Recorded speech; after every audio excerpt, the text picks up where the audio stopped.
Hello! Hi. Buying a narrowboat and living on a narrowboat for us is the best thing we've ever done. And we thought, because our channel's been going for 5 years now, we would do this video. And last week's video was talking about the 10 reasons why you shouldn't live on a narrowboat. Yeah, so this week we're doing the positive side and the reasons, certainly for us, why we chose this life. Like Paul said, it's the best thing we've ever done. Yeah. I can't imagine swapping it for bricks and mortar anytime soon.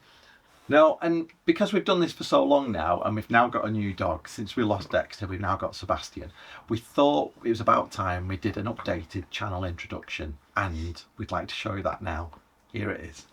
We're Paul and Anthony, and this is where we live, a narrowboat that's just over 2 metres wide.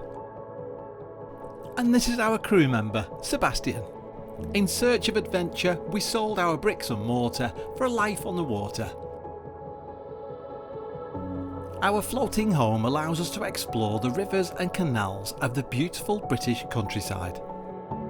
As continuous cruisers, we've got more than 2,000 miles of canals and rivers to explore. We can moor up almost anywhere, and it means we've got some beautiful walks right on our doorstep.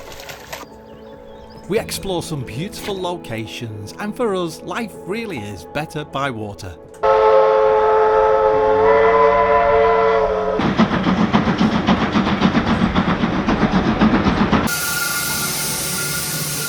And we meet some amazing people along the way.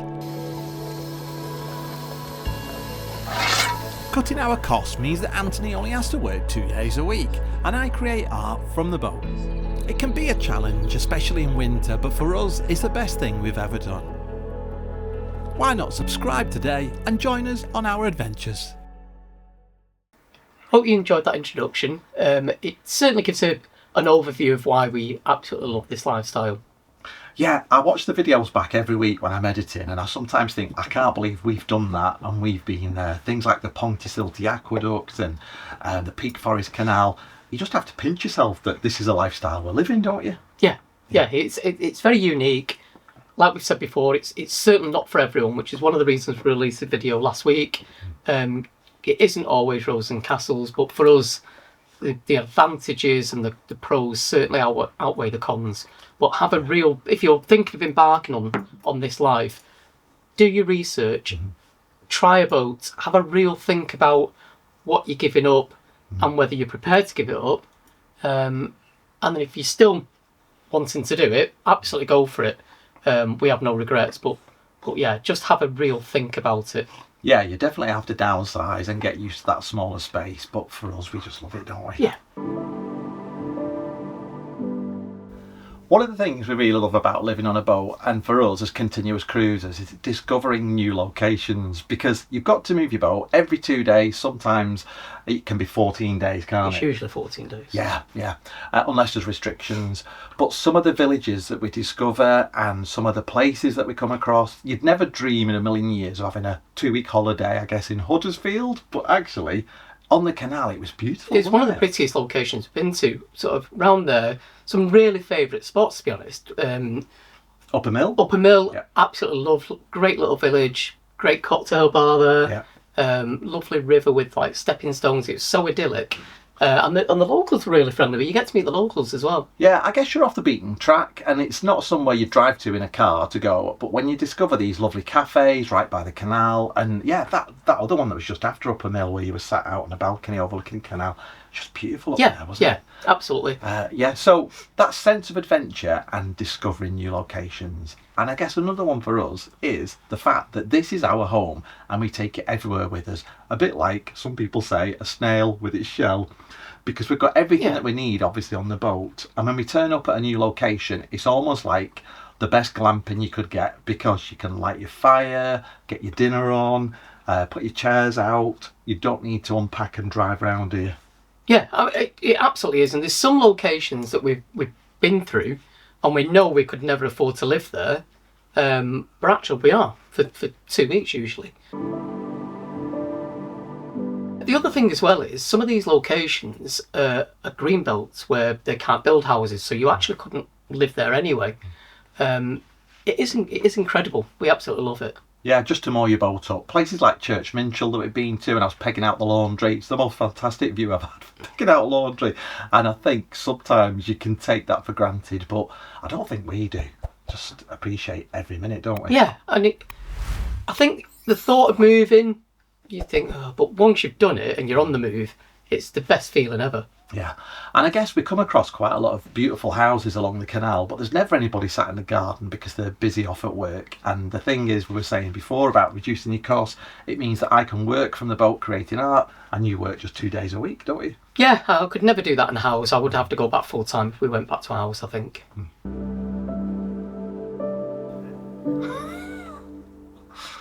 We're trying to do this to camera, and it's the one time Sebastian's been chilled on the stern all day. We started talking to camera, and he's down here. To chew the hardest thing ever to make loads of noise with his teeth. He is still teething, bless him. So you were saying about the Canal and River Trust. Yeah, so one thing that people don't think about, but is the strapline of the Canal and River Trust, is life is better by water. And it absolutely is. It's amazing how calming water can be. It's really good for your mental health. Just being immersed in nature, for me, is one of the biggest draws of living on a canal boat. Yeah, the physical exercise of actually doing the locks and the bridges, it's really good for your health as well, isn't it? But, yeah, I think especially mental health, for me, getting up at 6 or 7 o'clock in the morning, walking our dog, doing my photography, listening to the dawn chorus, and that's the thing. These beautiful locations are right on your doorstep. You step off your boat and you're just there, aren't you? Yeah, and the best thing for me about Paul getting up at 6 o'clock is I can then starfish in the bed, which is incredible.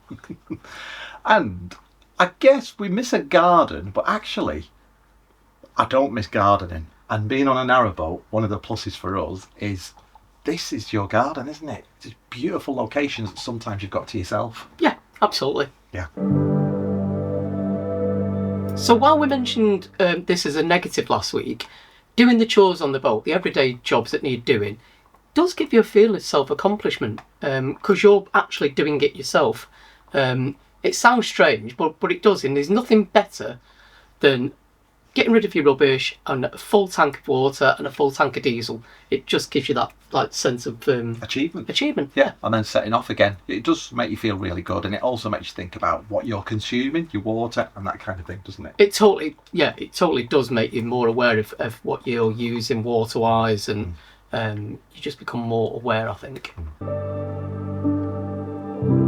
Another thing that we think is a great plus, if you've got a noisy neighbour or a barking dog, you can just move on, can't you? You might moor up and not realise that you're close to a factory till the following day. If you're in a house and that is where you end up living, we know from past experience, we did have bad neighbours once, didn't we? Yeah. Our last neighbours were fantastic, but we did years ago live in a house and the neighbours were that bad and the noise was that bad that I used to go out with Dexter and sit in the woods for 2 hours a day and not want to go back to the house. And it was the most horrible feeling. And I think that's what we love about being on a narrowboat, that you can just move on when you get fed up of an area or you've got noisy neighbours. Yeah, and talking of that as well, it can be as sociable or as isolated as you like. Some people love... I'm a quite sociable person. I love sort of meeting new people, having chats on the towpath. However, some people just want that solitude, and this life totally lends itself to that as well, where you can just go off in the middle of nowhere and just be on your own. Another great thing about being on a narrowboat, and I guess this is versus a wide beam, is we feel like our carbon footprint is probably smaller than most people's houses. We've got everything that we need in this small space. We generate our own electricity, like we said earlier, and it's easier to keep clean, it's easier to heat, and what else? Well, you like we said before, you're just more aware of how much you're using. So you are more aware of the electric you're using, the water you're using. I think in a house, it's there, pardon the pun, on tap. You don't think about the water consumption really, or most people don't. But on a boat, you've got to think about that.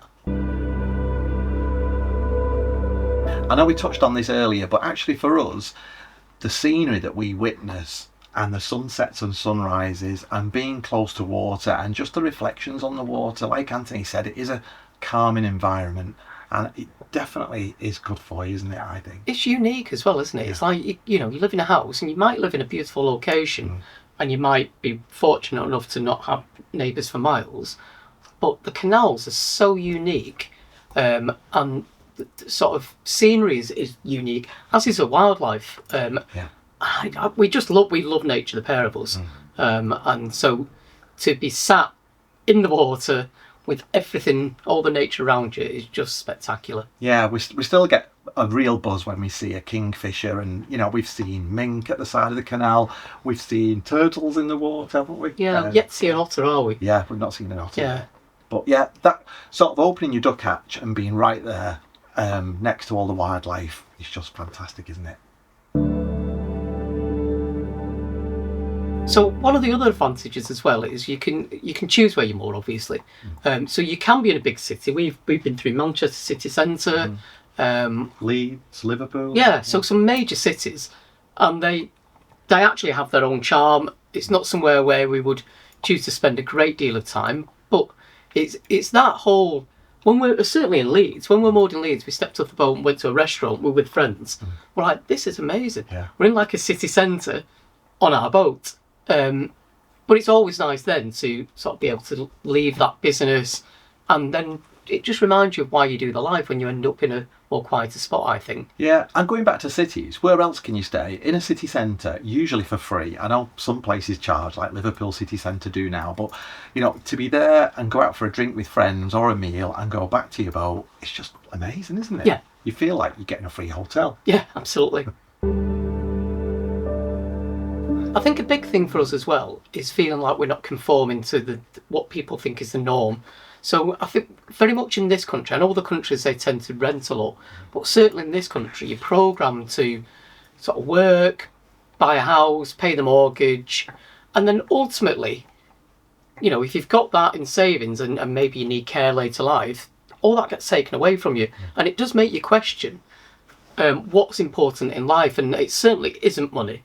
It's about the friendships you make, about that connection and network of people that you make, and just enjoying life to the full. And I think living on a boat, for us certainly, it's enabled us, like we said before, I've reduced work, you can work from the boat, and we've made some amazing friends and network of people, like in various marinas.